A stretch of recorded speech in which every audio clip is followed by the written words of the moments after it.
One of the stars of the Russian Airspace Forces air campaign in support of Syrian government forces has been the Su-30SM twin-seat multi-role heavy fighter, which, although designed primarily for the air combat role, proved equally effective in the fighter-bomber role.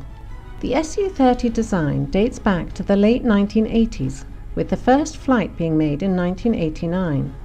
The original intent was to take advantage of the Su-27's tremendous range and payload potential that was limited by the exhaustion a single crew member experienced during lengthy missions, which, thanks to aerial refueling, could last into several hours.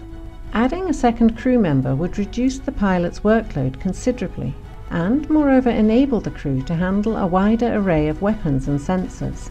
The addition of the NO-11 bar's active phased array radar, capable of detecting and tracking aerial, ground and naval targets, also meant that the twin-seat Su-30 could perform some of the missions usually handled by aerial early warning aircraft, namely control of the airspace and the direction of friendly aircraft to their targets. The collapse of the USSR meant that the Su-30's entry into service would be greatly delayed, as the technologies necessary to fully utilize its potential would not be available until the early 2000s. Moreover, the reduction in the number of combat aircraft meant that each plane would now have to carry out multiple functions. It meant that the days of specialized fighters, attack aircraft and bombers were coming to an end, as evidenced by the fact that all the late-model MiG and Su aircraft have multi-role capabilities.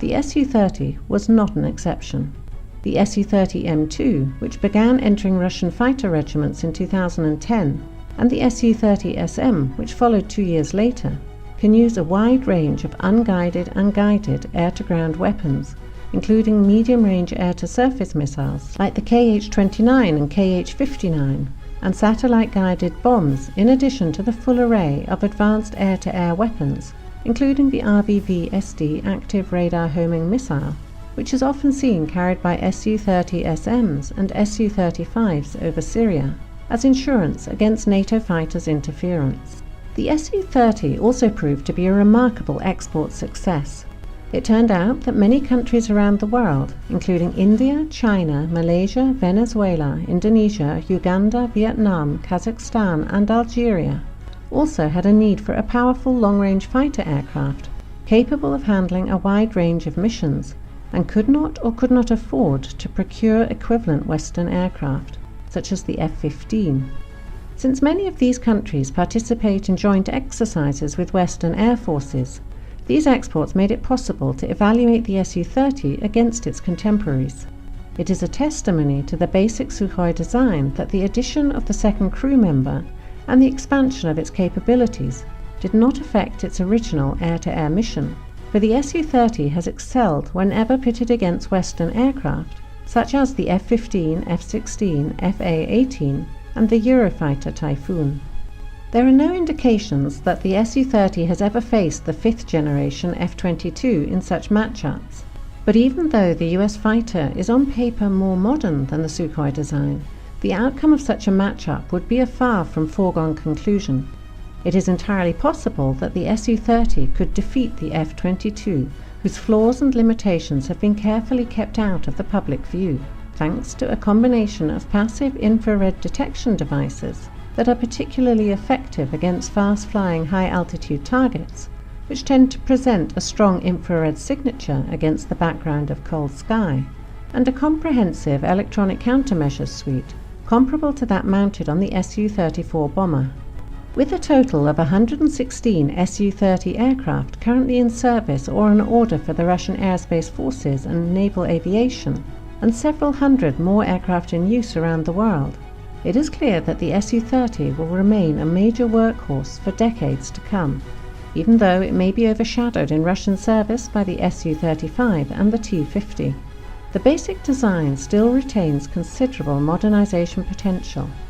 India, which is the largest Su-30 user with over 200 aircraft, is in negotiations with Sukhoi concerning a multi-billion-dollar modernization project for its Su-30 MKI fleet that would include making the aircraft stealthier and equipped with an internal weapons bay. Russian service Su-30s are likely to receive upgrades incorporating Su-35 and even T-50 technologies and systems.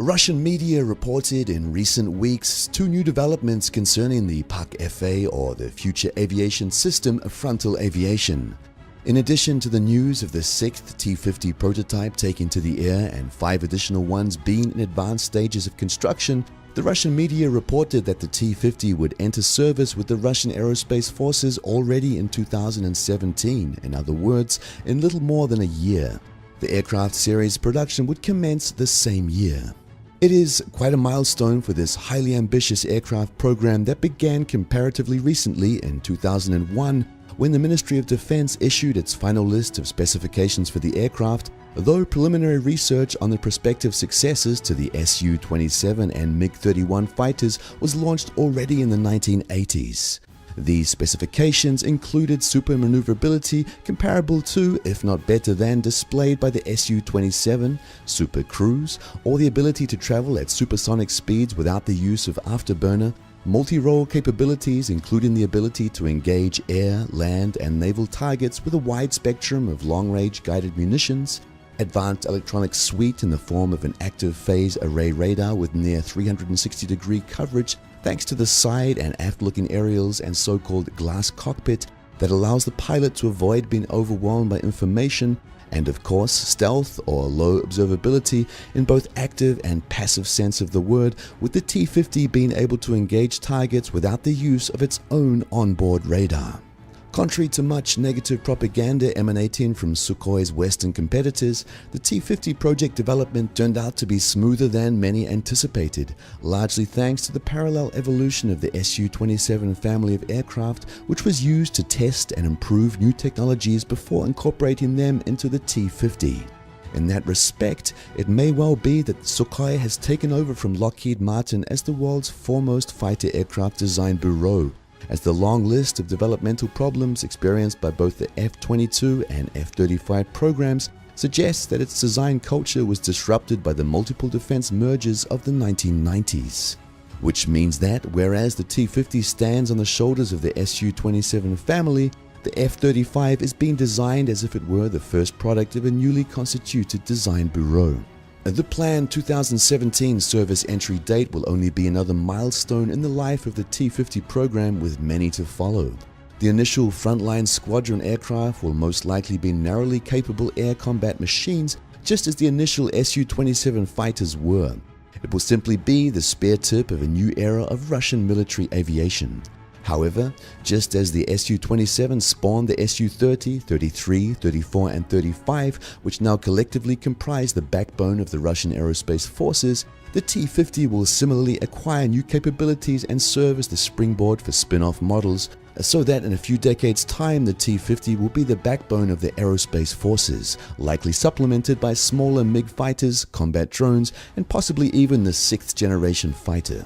The only unknown aspect of the program is its service designation, for the T-50 will surely acquire a SU designation upon being accepted into service. Fully implementing the T-50's capabilities will also require the development of a new range of munitions capable of taking advantage of the design's internal weapons bays. Even though the T-50 can carry older ordnance under wing, it is also evident that a range of weapons is under development. An example of such munitions is the Kh-59 Mk2, a derivative of the Kh-59 missile family that was demonstrated at the MAX 2015. This new modification, which combines stealth, 300 km range, 300 kg warhead, and a variety of guidance systems enabling it to engage both stationary and mobile land and sea targets, is indicative of the nature of the T-50's future arsenal. While no single weapon system is in and of itself decisive, the T-50's imminent service entry undermines one of the crucial NATO assumptions, namely that of air superiority. Even the initial small fleet of T-50s backed up by the Su-35 and Su-30 fighters would be enough to deprive NATO's land forces of the ability to operate without worrying about attack from the air. Given how unused and unprepared NATO is to operate in the face of opposing air power, the T-50 is an important component of Russia's conventional deterrence posture.